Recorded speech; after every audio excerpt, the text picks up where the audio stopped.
Non, je voulais juste faire un petit commentaire parce qu'on a intitulé ce débat Vulnérabilité et opportunité du changement pour voir un petit peu quelles sont les pistes qui se dégagent.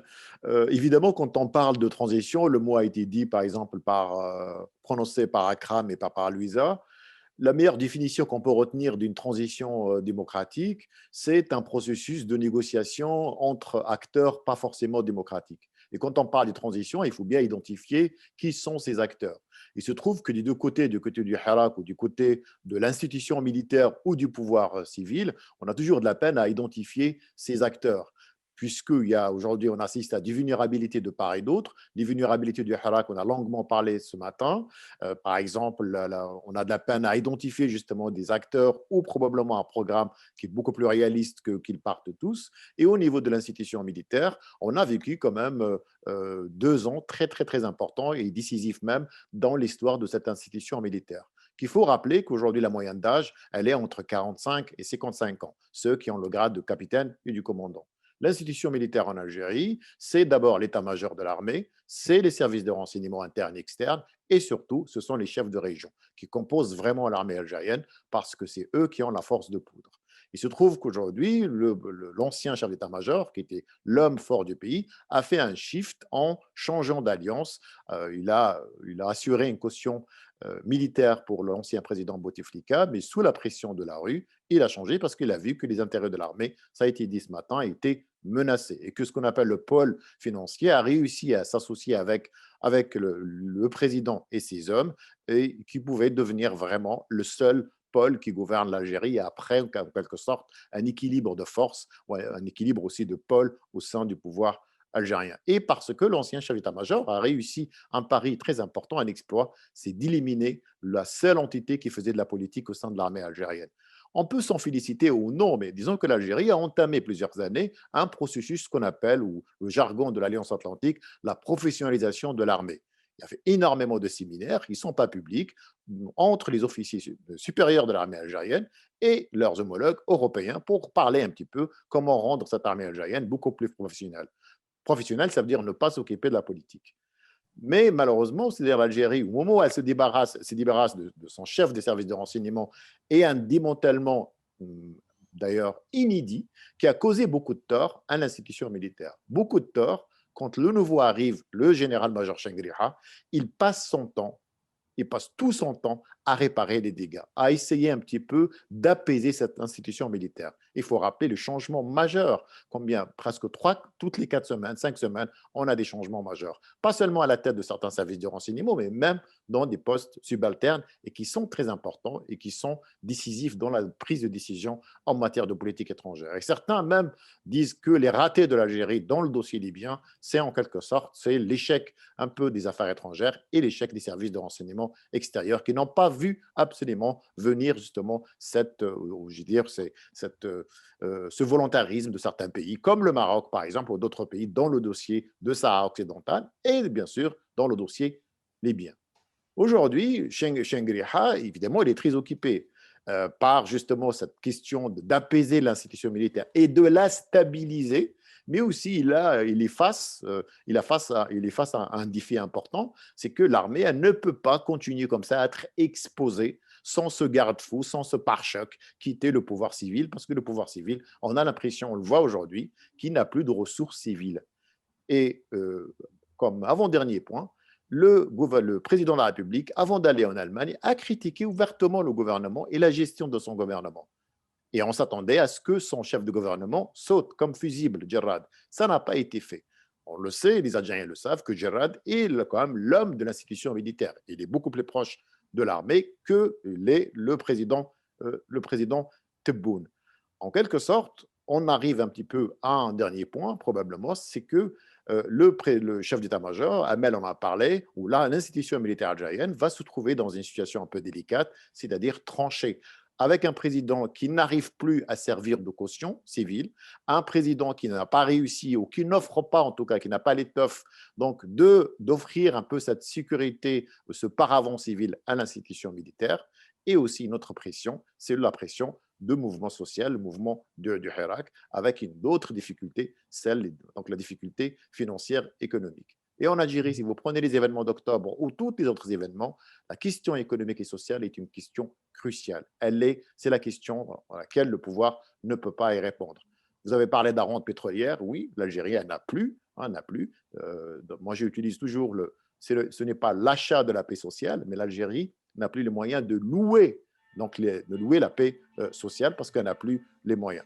Donc voilà à peu près, à mon avis, l'institution militaire en Algérie, qui n'est pas une machine militaire, qui est traversée par plusieurs courants, qui est traversée aussi par certaines divergences en matière de gestion politique. Je crois qu'aussi il y a un intérêt un petit peu à se pencher sur cette institution et comment finalement va évoluer et comment elle va proposer probablement certaines options face à l'échec du président Tebboune, qui n'a pas réussi à avoir une assise populaire lors de 2 scrutins présidentiels et constitutionnels, et qui aujourd'hui veut organiser des élections. Je reste persuadé que l'Algérie, elle est toujours avec l'ancien paradigme, celui du formalisme électoral. L'Algérie, à chaque fois qu'elle est face à une crise interne ou externe, mais surtout de revendication, elle se dirige vers des élections, vers un formalisme électoral. Malheureusement, aujourd'hui, la situation, elle exige beaucoup plus que le formalisme électoral.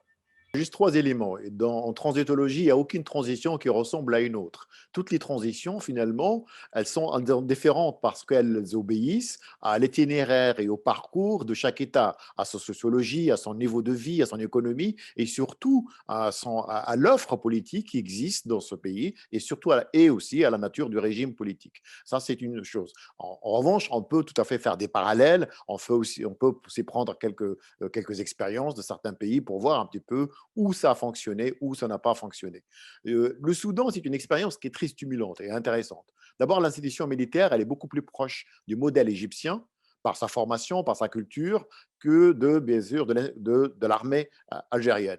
Mais il y a un exemple qui est très important qui s'est passé dans l'armée égyptienne. Quand en 1985, le général Sawar al-Dahab, qui est le général le plus démocratique dans le monde arabe, il décide de faire un coup d'État contre Ja'far al-Noumairi, pourtant adoubé, pourtant reconnu par la communauté internationale. Et c'est très proche de l'Égypte. Sawar al-Dahab dit dans justement ses déclarations qu'il était obligé de faire appel et de demander même de demander il appelle ça en arabe Meliouniya, donc une manifestation d'1 million de Soudanais pour rendre un petit peu le coup d'État, le putsch, parce que c'était un putsch, contre Noumairi. C'est Noumairi qui l'a nommé au poste de chef d'État-major. Et ça, c'est un élément important, lui-même le dit, et ensuite, il quitte le pouvoir, il le donne d'ailleurs à un autre parti politique très connu, le Hizb al-Umma, le parti de la Umma de Sadr al-Mahdi. C'est ce même parti politique et cette même famille qu'on trouve justement dans les changements récents au Soudan. C'est ce parti-là, le Parti communiste, Akram en a parlé, mais d'autres partis aussi, ont porté en quelque sorte ce changement avec un autre levier qui est capital. C'est ce qu'on appelle en arabe Tajamma al-Muhaniyin soudanienne, le rassemblement des professionnels. Et là, c'est une expérience, c'est un travail qui a duré plusieurs années. Et c'est pourquoi parfois on est un peu injuste et un peu impatient avec ce qui se passe en Algérie, parce que ce n'est pas au bout de 2 ans qu'on va arriver à une restructuration de ce Hirak et qui se restructure ou qui nous produisent d'ailleurs des acteurs ou qui produisent une nouvelle société civile ou même une classe moyenne capable vraiment d'offrir une alternative et de négocier avec le pouvoir. C'est très peu, c'est très récent. D'autant plus que nous avons en face, évidemment, une situation un petit peu bloquée, un statu quo, on ne connaît pas les perspectives. Donc, les expériences au Soudan, au Tunisie sont très intéressantes, mais encore une fois, la beauté d'une transition démocratique, ou pas démocratique, comme disait Guy Hermé, il dit une transition, elle peut démarrer et après, elle peut faire un stop et en retour à ce qu'on appelle la restauration de l'autoritarisme. C'est vraiment les dynamiques locales, j'insiste là-dessus, ce sont les dynamiques internes qui font justement qu'une transition aboutisse ou non.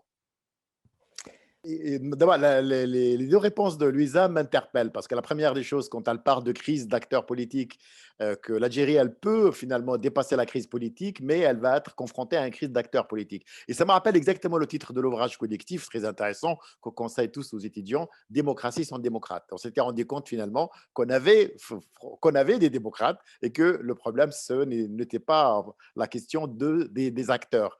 Je, Ça m'amène à dire que finalement, les acteurs peuvent surmonter la crise en participant dans un jeu politique. C'est l'assiette qui tourne en sens politique, c'est-à-dire que c'est l'élite, une petite élite qui est cooptée ou qui arrive par les élections ou même justement par proximité et qui exerce le pouvoir et qui devient une élite politique et qui réclamerait plus tard évidemment, un rôle beaucoup plus accru dans le politique. En quelque sorte, on ne peut pas demander aux acteurs d'aujourd'hui de surmonter la crise et devenir des acteurs politiques s'ils n'ont l'habitude de faire que l'exercice de l'opposition, l'exercice de la confrontation. Ça, c'est ma thèse. Il faut absolument faire tourner cette assiette, il faut absolument que cette élite ou ces acteurs-là se frottent à l'exercice de la politique pour qu'ils ne deviennent plus des acteurs en crise. Et après, c'est des acteurs en crise, débarrassés de la crise, qui finalement vont essayer de nous débarrasser de la crise. En quelque sorte, nous avons une crise, on n'a pas d'institution. C'est le grand déficit de l'Algérie, comme tous les régimes autoritaires,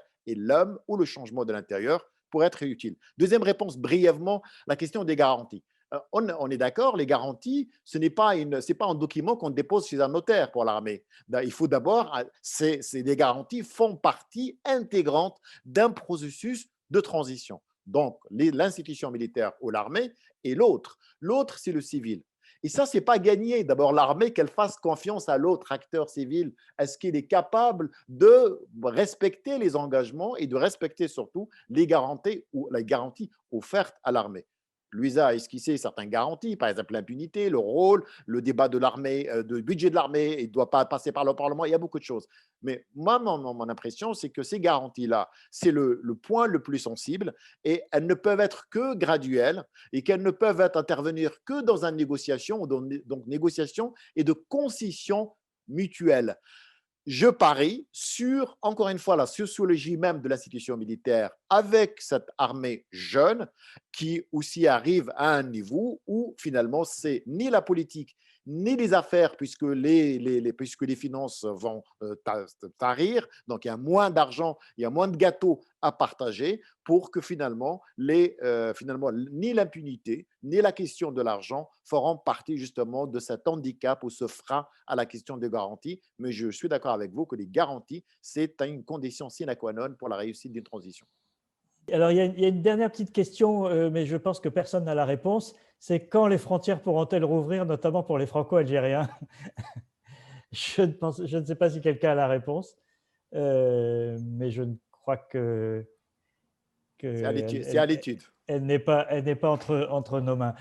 Nous arrivons au bout de cette session qui fut riche et passionnante. Asni, peut-être un dernier mot pour conclure. D'abord, merci beaucoup, Pierre. On a présenté tout le monde sauf toi. Donc, je vous présente Pierre Aski, chroniqueur sur France Inter, président de l'association Reporters sans frontières et qui se réjouit de la libération de Khaled. Exactement, qui a beaucoup milité pour la libération, comme nous tous, la libération de Khaled. Et qui, d'ailleurs, Pierre Aski, qui est cinéaste aussi. Hein, j'oublie toujours que tu as fait quand même un film ou deux films, d'ailleurs. Deux documentaires, oui. Deux documentaires. Merci beaucoup, Pierre, d'avoir joué le jeu. La journée fut difficile. Merci aussi pour tous nos panélistes qui ont accepté. On remercie un petit peu Algérie Télécom, je ne sais pas, qui nous a permis quand même de garder le lien avec Louisa. Je m'excuse auprès donc, de panélistes, mais aussi de notre public, de l'absence de Hassan Wali du journal Liberté, Nasser Jabi, sociologue, mais aussi Qadi Ihsan de Maghreb, fondateur de Maghreb Émergent et aussi un éditeur indépendant. Et merci beaucoup à notre public, à nos étudiants, mais aussi aux autres auditeurs qui nous ont accompagnés depuis 10 heures du matin. Et donc, cette vidéo, ce lien, il sera disponible. On fera un montage pour chaque intervention et on se réjouit de vous retrouver bientôt. Merci beaucoup à tout le monde. Merci. Au revoir. Au revoir. Merci à tous. Au revoir. Au revoir. Merci, au revoir. Au revoir, Amel, Isabelle, Louisa, Slema, Akram. Salut, au revoir. À bientôt. C'est Louisa. Merci Hasni. Merci, Hasni. Louisa, Slema.